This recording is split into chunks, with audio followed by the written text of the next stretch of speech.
Hello, and welcome to the Law Deals Podcast, the podcast for law firm owners navigating the complex world of law firm management, partnerships, succession planning, and ownership transitions. In today's episode, I'm speaking with Carrie Flynn, a marketing strategist and consultant, and the owner of Virtual Simplicity.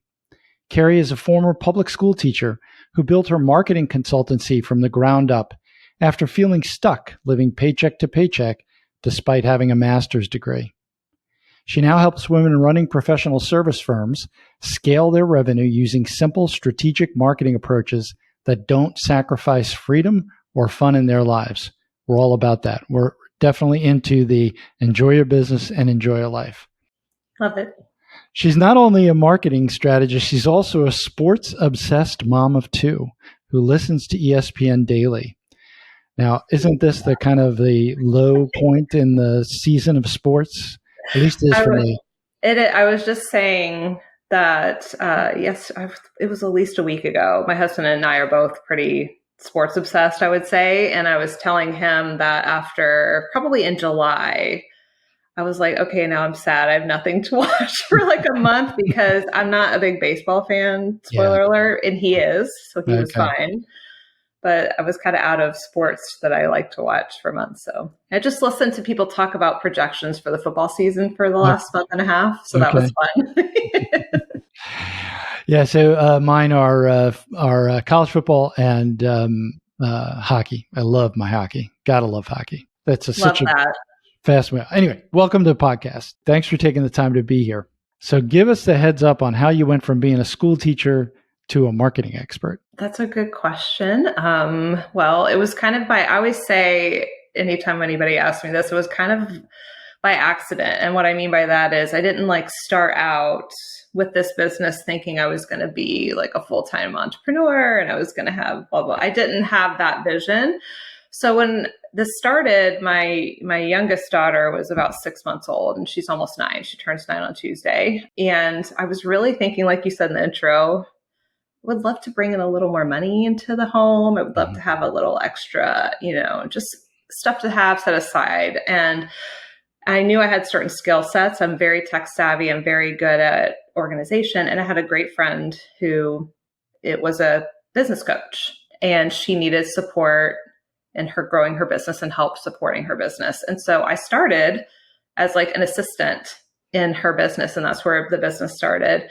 And pretty soon got sucked into, this was 2017, so pre-COVID, the online kind of marketing space, which at that time was growing. It was kind of the Wild West. A lot of people trying their hand at businesses online. And so I learned, kind of met people and started doing different things and really learned all about different funnel building and marketing strategies and growth strategies. I'm very integrator minded. So I also did a lot of project management for these people. And COVID, believe it or not, was really what was kind of a turning point for my business in a positive way. Many people in the professional services space panicked and came online very quickly because it was very scary for a lot of people for obvious reasons who had businesses. And so I began working with financial planners, attorneys, people who maybe were speakers or consultants. And I would have never had access probably to those people otherwise because I didn't have a corporate background.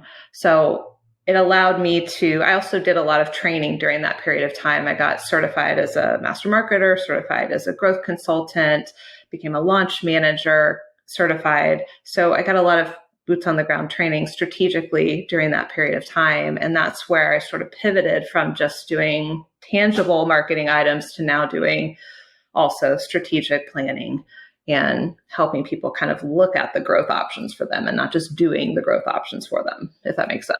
It must have been difficult as well to do that with what I imagine is a 4-year-old, right? You were doing this before. Yeah.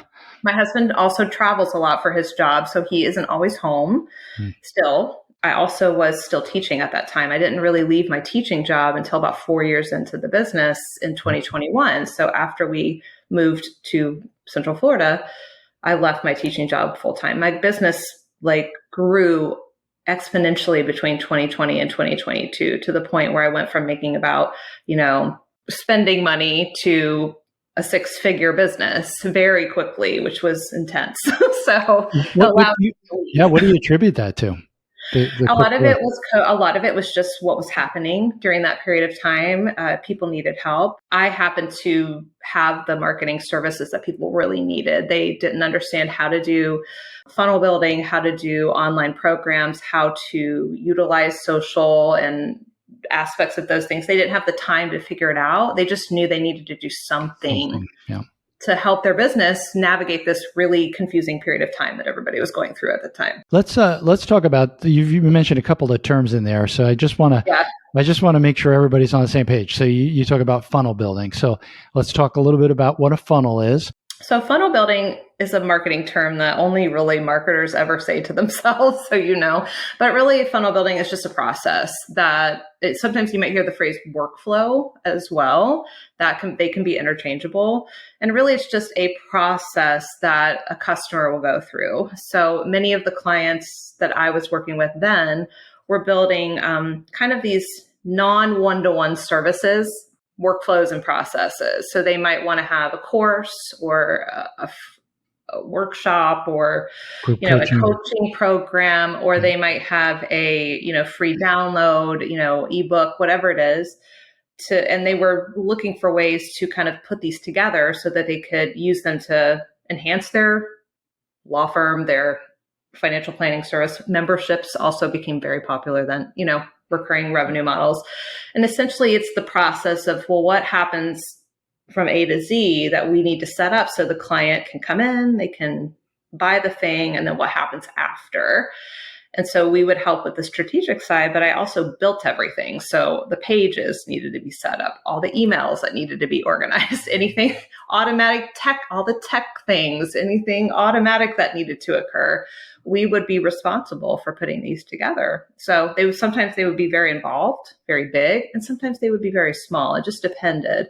So a funnel is just essentially the process and the pieces that go with it. Got it. Great.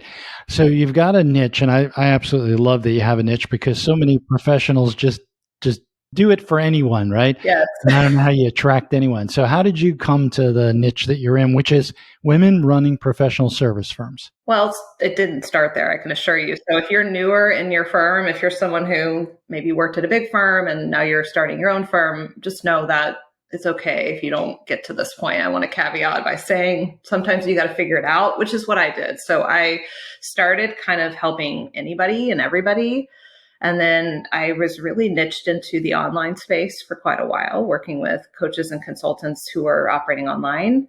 COVID led me to building relationships with professional service firms. So I didn't niche into women for quite a while. I didn't do a demographic niche for many years. So I kind of forayed around working with financial planners and CFOs and accountants and attorneys and consultants and coaches who are in that B2B professional service space. And I just loved it because my business operates very similarly. And I understood the good, the bad, and the ugly that goes with having to have a business like that. Because I could relate. And I think that's what drew me into wanting to work with these folks. How I niched to women was I found that, and I want to say I have male clients. I love working with men. I will work with men. I want to say that it's just for me to communicate out a marketing message. I found that I became very passionate about, I have this interesting story about how I built a business, and people ask me about it all the time. And I don't think other women understand like what's possible. Yeah. For them. So it was more of a passion project. And this, Ed and I are in a networking community together, and I run one of the women's groups in that networking community. So I'm extremely passionate about helping women grow businesses because I have a unique understanding of how to do that. That being said, that's just for me to market, for me to communicate. So there are exceptions to that rule where I will work with someone who's not a woman and have many times. Right. And it works fine. So it just is a way for me to get clear. Yeah, that's a key point for the people listening, right? Is that just because you pick a niche doesn't mean you can't do other things, right? So that's right. What you're effectively doing is letting the world know this is and lawyers can't use this word, but I'm going to use it anyway, specialty. You have a Yes. specialty in a particular area, and that, yeah, so sure, you can do other pieces of work in your area of expertise, but you're out there hunting for a specific type of client. You don't say no to the others. I guess you may say no to some of the others, but you don't say no to the others automatically. And so Right. It really is helpful in being able to find clients for your firm.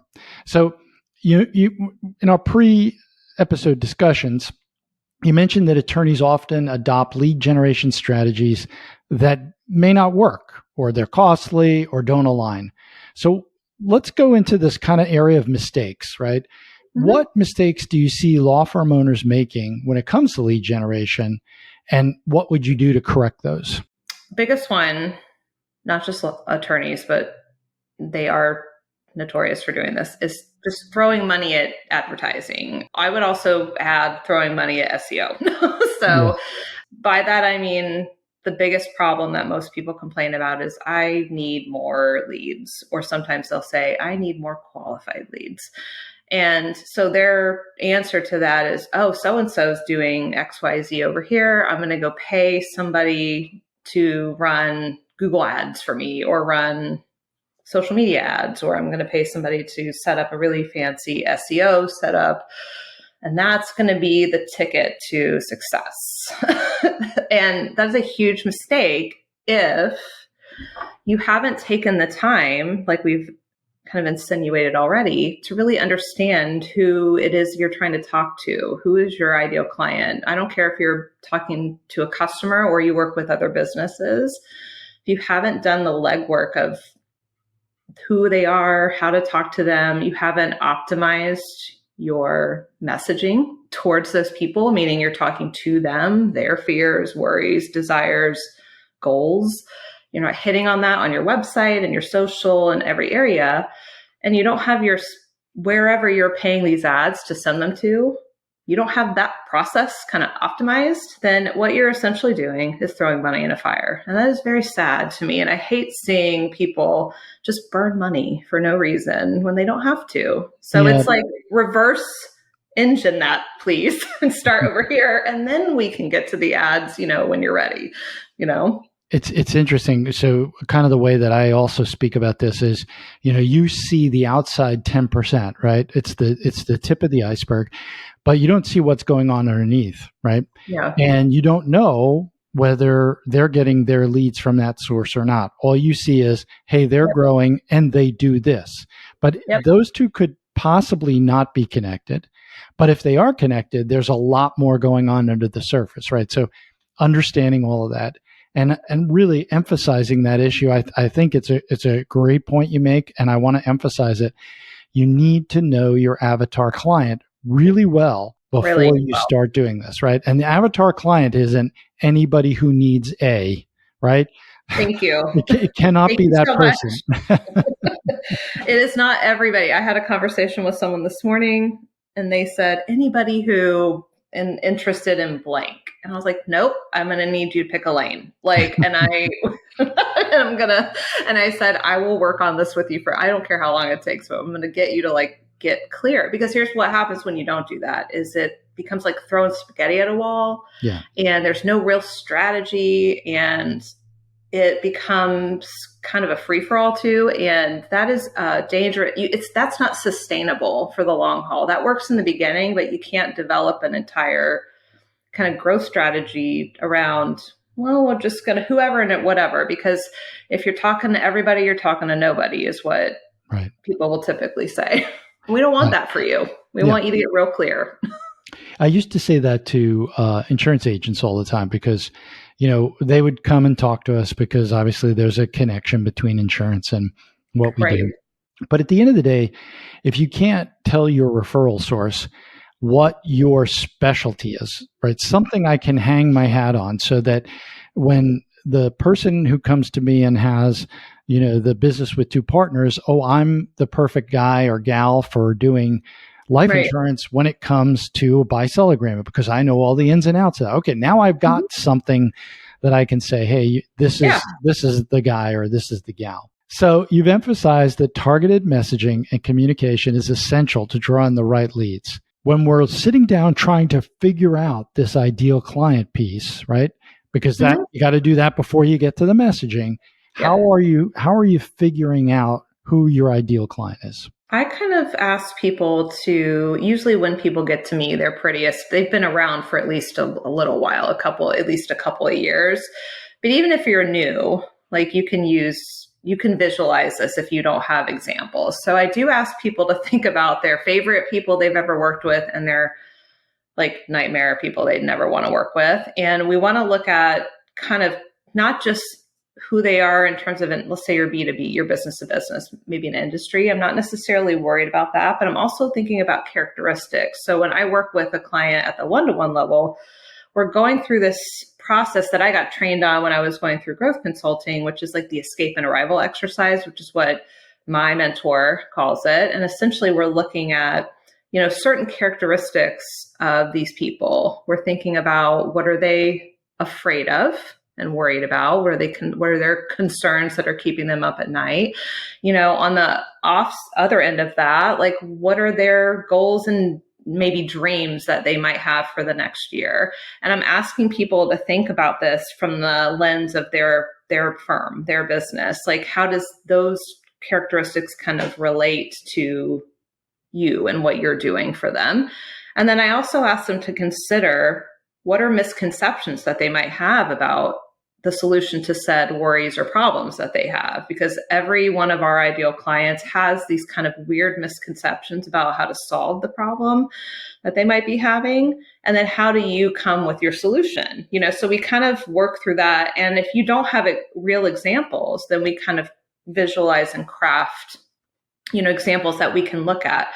And I also want to encourage everyone, this is not a set in stone process. This is something that it's like a fluid document, if you will. So you might work on this and then you have experiences with people in real life or businesses in real life.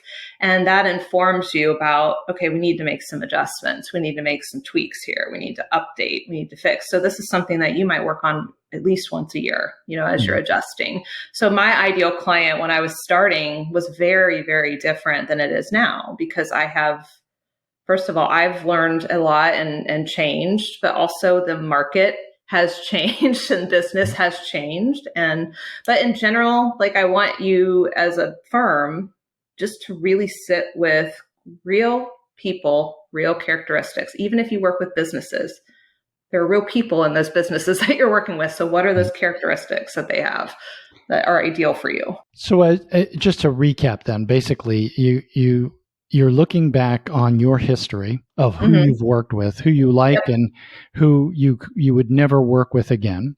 You take the people you like, you delve into what are the problems that you solve for them and where are they in terms of their understanding of those problems and the solutions that you can offer. And then you use that to create the messages that you're sending out to the world, right? Yes. So let's kind of talk about the message. So I craft this document, which is, I'm going to call it an FAQ or a book or a report or whatever, right? I craft this document. What do I do with it now? Right. So I've identified my ideal client. I crafted a document. What's the next step? So what's nice today is it's a lot easier to do this today than it was even probably 3 years ago, because now you can custom train AI to help you with this.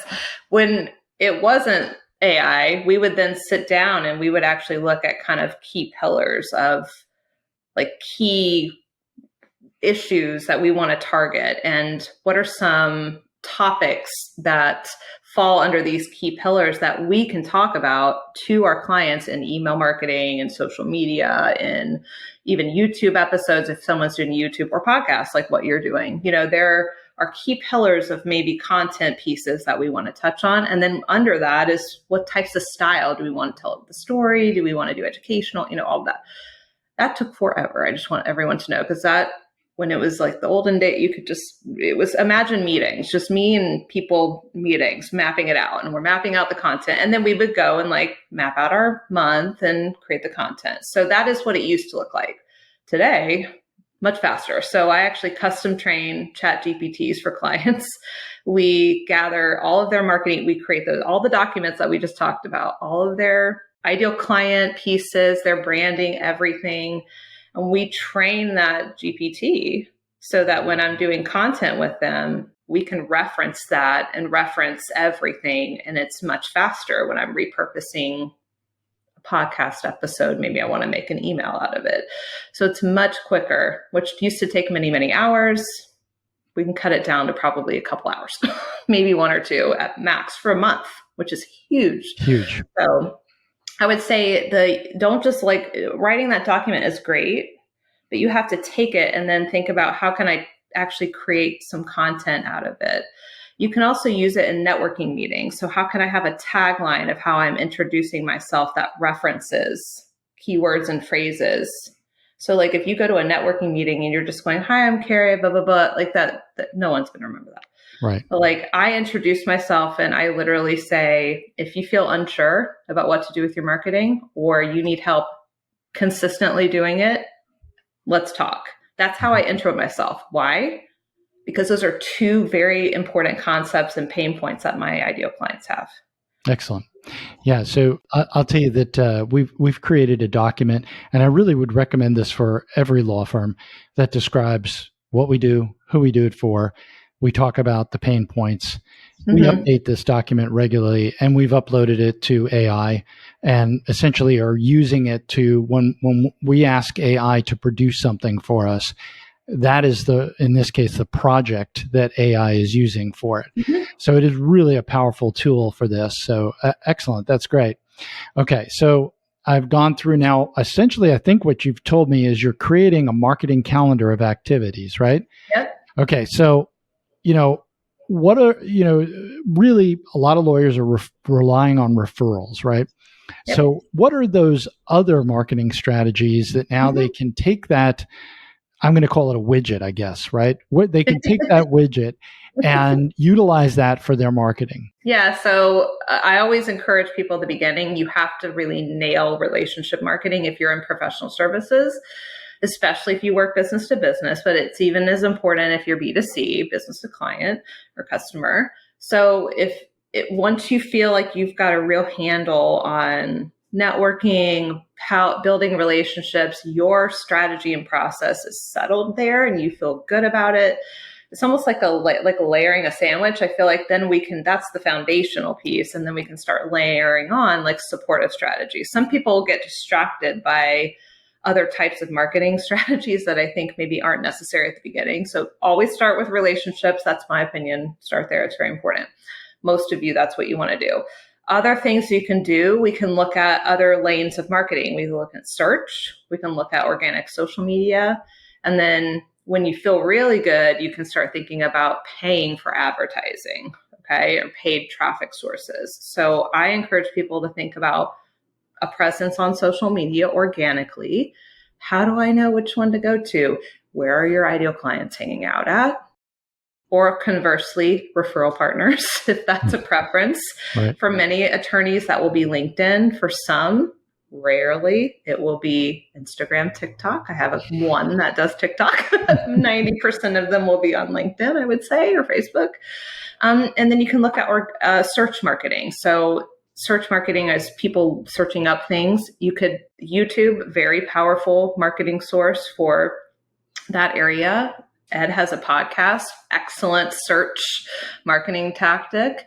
And you can even foray into Google SEO if that's something you're interested in. So maybe you're doing blogging, but maybe you're also investing in someone helping you to make sure you're showing up when people look up certain keywords on Google, or your business, Google My Business profile, making sure that's optimized. I just want to be clear, that's not for everyone. Like no one's Googling marketing consultant. Okay. So I'm not investing money and time into that. But if you're a divorce attorney or a personal injury attorney, they're probably Googling you. So that's something to think about. Okay. Yeah.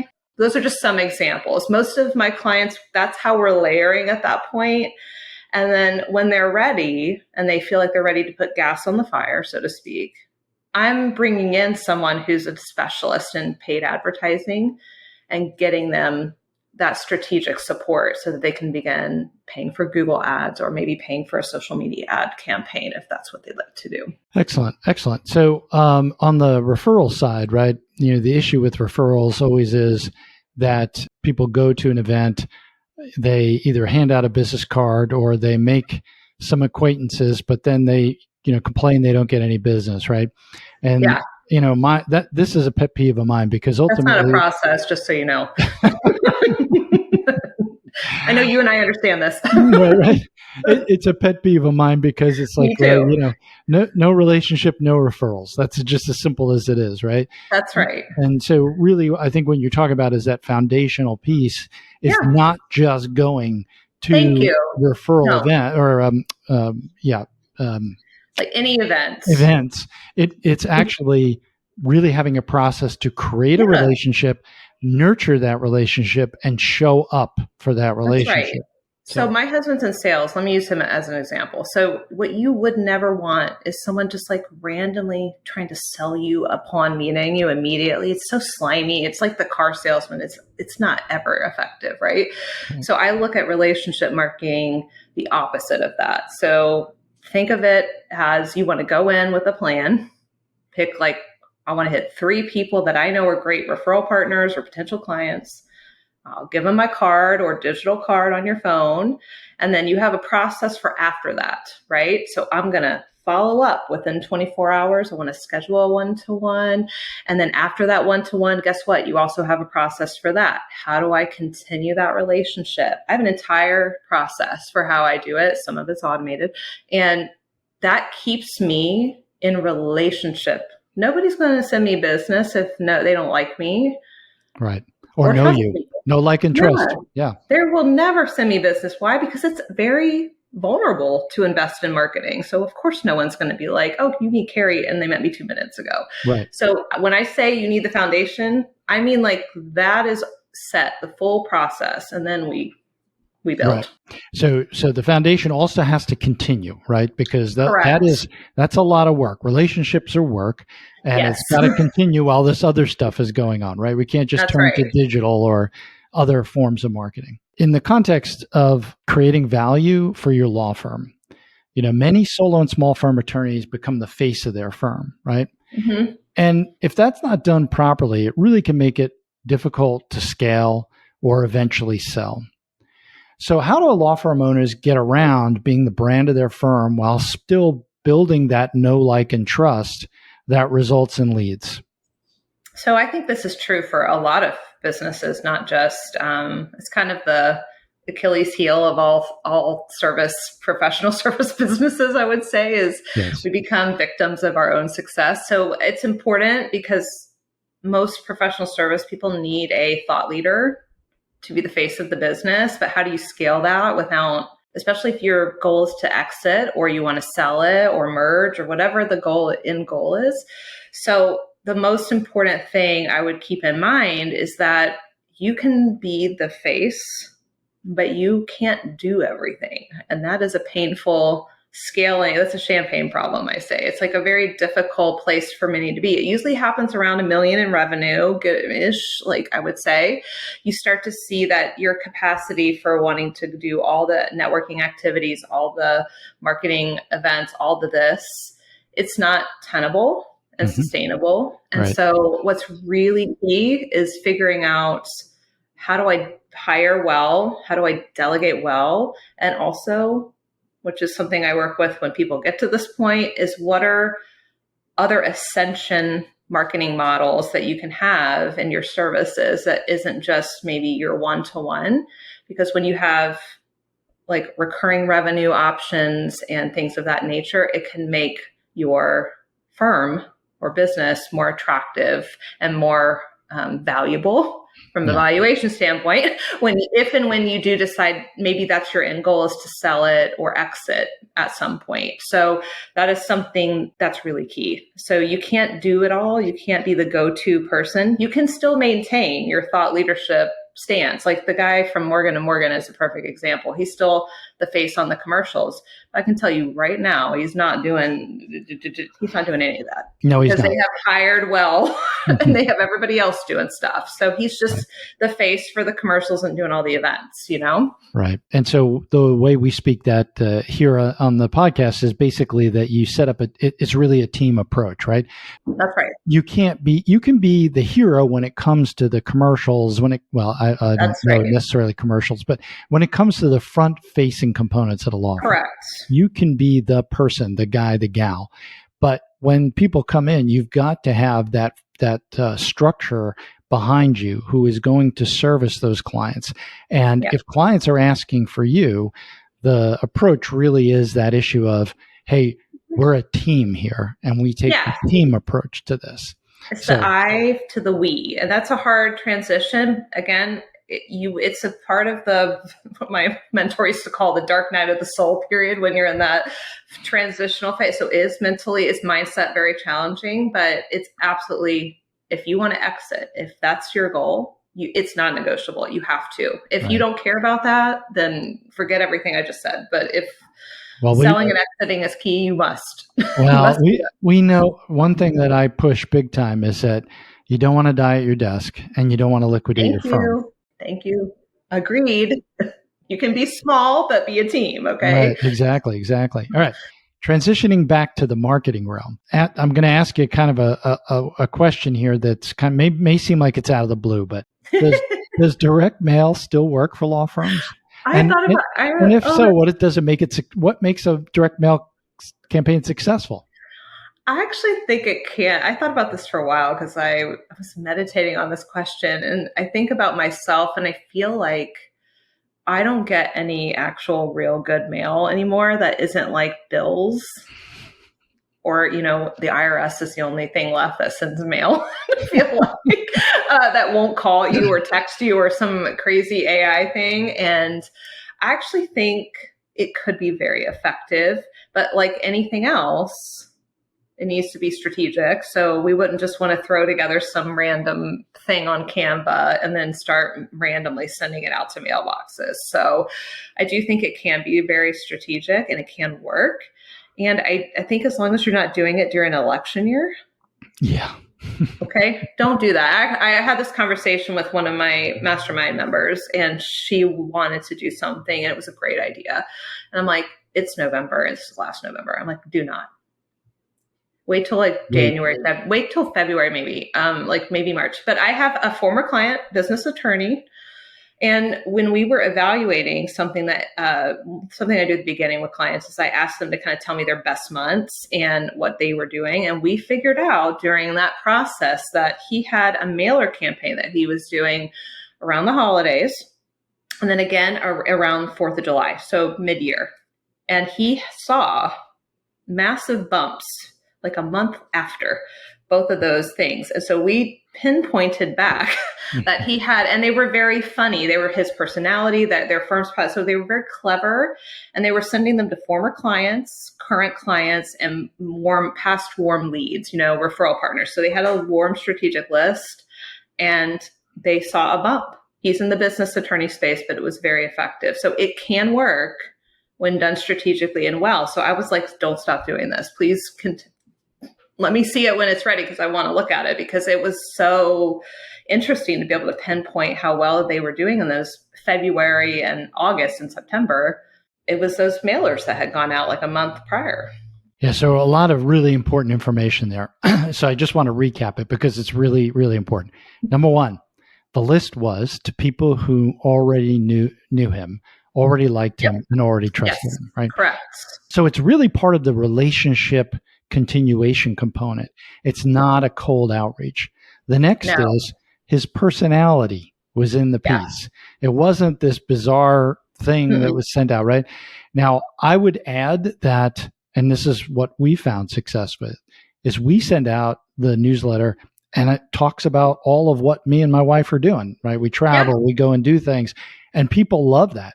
If I put in too many business articles, we don't get many comments on it, but same kind of thing. You get a nice bump out of it. So Yeah. good. I'm glad your experience is similar to that of ours. I forgot to mention that his cards in the holidays, they were Festivus themed. So it was kind of Cool. like That's great. funny play on the holidays. Yeah. So I think that might have also played into how well it did, was how funny it was, because it was Festivus themed. Nice. And traditionally, either like the December period or the July period tend to be lower. That's what I mean. In the business transactions realm. Well, I should say that December can either be off the charts or it can be very low, right? It depends on whether people want to get their deals done before the end of the year. That's 100% right. Yeah. So, but really good stuff, because basically he got his name out in front of them and he reminded them he's there and reminded them, this is why you like me, because I've got an interesting personality, right? And so all really good stuff. So direct mail works.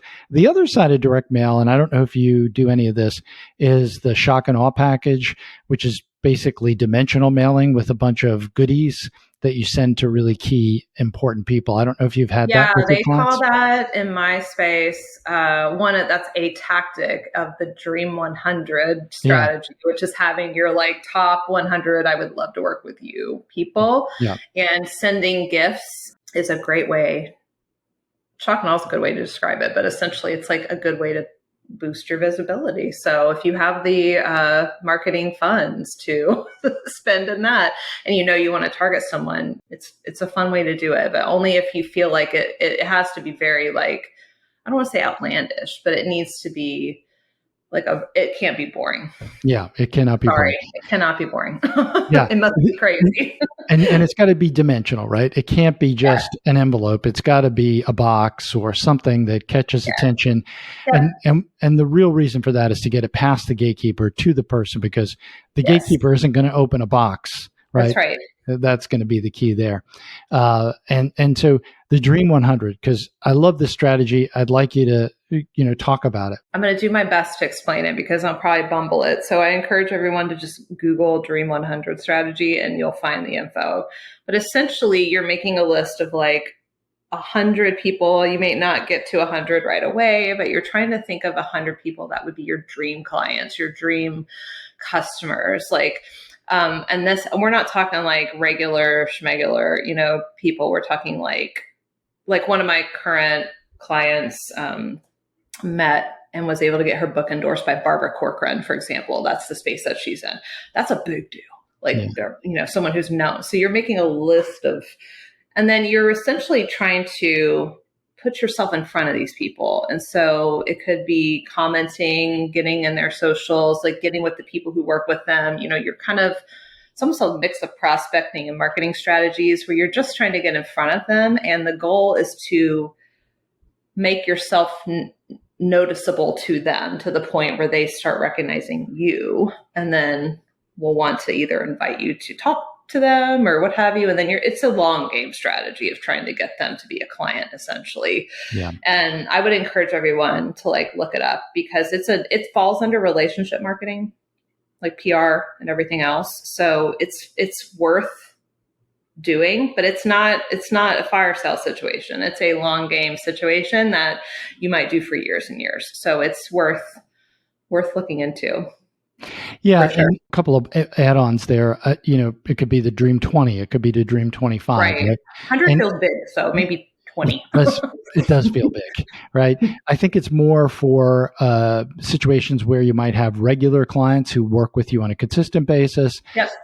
Then clients who have a acute need or something like that. That's not exactly. And if you can get them into an ongoing relationship, so much the better, because then you can really afford to put some money into your marketing for them, because lifetime customer value is huge. So, okay. Agreed. Good. Let me understand. You're in this space. What is your take on the recipe for success in digital marketing in the age of artificial intelligence and no-click searches?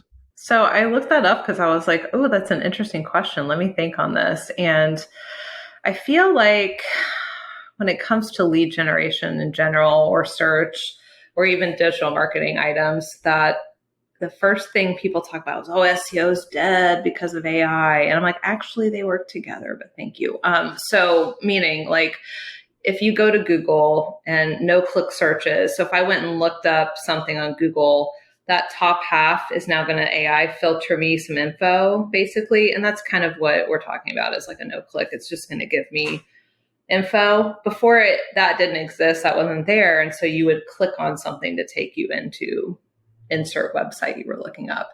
So, but you can still see in those areas things recommended, people being recommended, articles being recommended, sources being recommended. So I do think that we're not to the point where, oh my God, the sky has fallen, SEO is gone, search is dead, and you should be worried and concerned. So if you're someone who is very drawn or needs to think about search marketing, no, it's not dead. YouTube is also still very much thriving and it's not dead either. And same with podcasting. And everybody said they were about to die too. So I feel like that's a clickbaity kind of strategy, rage bait thing that people do. Yeah. And I tell people that I think, in my opinion, I'm not an AI expert to this point, but what I'm noticing is that a lot of what AI is recommending, they're pulling from SEO, like it's coming from search information. So even ChatGPT, what they're recommending, they're searching all over to find those resources. So I think it's still necessary and important. And I don't think that you need to worry about it. In fact, I would encourage you to don't be afraid of it, but lean in and be curious, because this is not a flash in the pan situation. Many, many things come and go, but I do believe that AI is here to stay and we need to be curious about it and not afraid of it. And the people who are curious will be able to navigate and grow. And the people who don't might end up like Blockbuster. We definitely don't want that. Right. We don't want that for you. Okay. Exactly. Good. All right. Last question. What one thing would you tell a listener to do right now to improve their marketing and bring them more ideal clients? Stop. Two things. One, stop using law words that no one understands. So don't use legal language that don't make sense to people. Speak like your best client. And number two, don't tell them the how-to, because most people don't care. They want to know how you're going to transform their lives or give them the solution to said problem or help them get from here to here, get them to their goal state. So focus on the solution and the transformation and not so much about the how, because most people, when they're in a certain point, will do anything to get from here to here. So Excellent. In marketing, those two things are really important. Excellent advice. I like that. Okay. So tell us about your Better Leads Blueprint training. What can law firm owners expect to get from it and where can they get it? So if you go to virtualsimplicity.co/blueprint, not .com, .co, and I'm sure that will be in the show notes, so you can just click on the link. Absolutely. But essentially, it's me talking about some of my favorite lead gen strategies that have nothing to do with paid ads and have nothing to do with SEO. So it's going to be talking about some of the best, simplest ways to look at getting in front of great quality leads that'll be practically free or very low cost for you. And they're things that might be unique or maybe you didn't consider as a lead gen strategy. Maybe you never thought of it in that way. And so I'm presenting to you some of my favorite options. And one of my current clients, who is an attorney, allowed me to use her as an example, as a case study in this training. And she's done every single one of them. So I show real-time examples. She's an M&A attorney.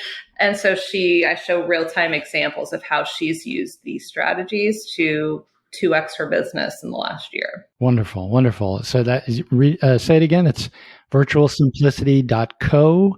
Correct. Not com, .co. Yep. /blueprint. Perfect. Yep. You got it. And if they want to get in touch with you otherwise, can you on LinkedIn, or what's the best way to do that? If you want to chat about supporting you in your business growth, Carrie at virtualsimplicity.co is my email, but you can find me on LinkedIn. I'm fairly active there. Just search Carrie Flynn Marketing in the search bar and I pop up. That's a great place to follow me. I share all sorts of tips and strategies and things like that. Last thing, and that is one thing you mentioned is that we're in a group together. And I want to let the world know that that's Provisors, which is an absolutely fantastic group. I actually joined in June, so we're 2 months in, and just a wonderful group. Now, I will tell you that I haven't done I don't really want to call it a networking group because people will get the wrong impression of it. It really isn't that. It's a professional group. Yeah. More like a professional organization. Yeah. That's better. Yeah. Right. Like a bar association for various different professional service firms, mostly like that. And I haven't done that in a while, but I will tell you that I started this. I'm completely impressed with the people I met, their qualifications, their capabilities. It's really a fantastic organization.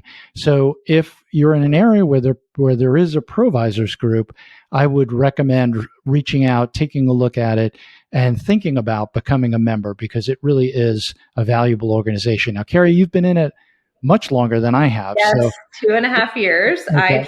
I joined that community before Ed and I are in the Orlando area. So before they had Provisors in Orlando, I joined because I work nationwide. I work virtually very often. So I joined their South Florida region. So I'm a member of a group there, but I also am a group leader. I run one of the women's groups in that community also. So it's one of the biggest reasons why I've been able to kind of grow my business in the last few years. And also just the relationships. It's not just about the closed business, but the relationship aspect of it has been fantastic too.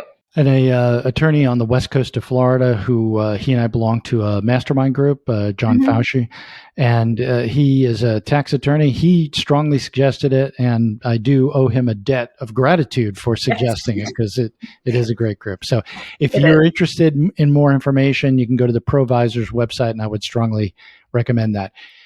Carrie, thank you very much for being on the show. Any final thoughts? I just want to say thank you. This has been amazing. And I just want to also encourage everyone who listens that this is a marathon, not a sprint. So the more intention that you give it is better. And it's about consistency, not intensity. Excellent. Excellent advice. All right. Thank you very much.